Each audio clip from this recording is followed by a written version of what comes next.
Kung umaastang defense lawyers, itong mga senador ni Rodrigo Duterte sa ICC, hindi naman sila kinikilala doon. So far, si Nicolas Kaufman lang yon. Pero kung gustong mag-volunteer, either ni Cayetano o kaya ni, sino pa ba yung talagang strong na strong? O ni Robin, yan. Si Bato kasi parang hindi pa siya legal ang atake, no? Ang atake niya ay, at saka si Bongo, ang atake nila ay as a friend. Kakasama lang kami sa loob. O sige po, welcome po kayong pumasok doon. Welcome, I would say, yung others to serve as their legal counsel. Pero magpaalam muna kayo kay Nicolas Kaufman. Pero sa puntong ito, hindi pa kayo kinikilala na ganon. Kaya sana lumugar din naman tayo ng ayon sa roles in life.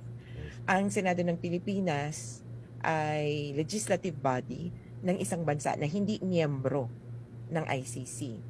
At even if it was part, kunyari, kasi judiciary, kikilalanin din ba yan?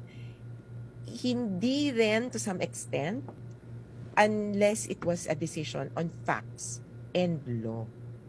So yun pa yung other aspect. Ano ang laman nung resolution? Hindi naman, mukhang ano lang parang mga haka-haka. Napalagay namin, hindi siya nabibigyan ng ng medical na atensyon, palagay namin, ito dapat ang mangyari. It comes from a point of view of ignorance. Hindi nila alam kung anong patakaran sa ICC, hindi nila alam kung anong protocol, hindi rin nila alam kung ano na yung options at ano na yung nangyari. And most importantly, hindi naman nila alam yung kalagayan ni Duterte.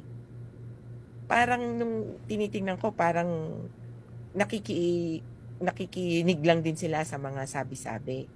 At without a medical certificate to rely upon, it is pointless really.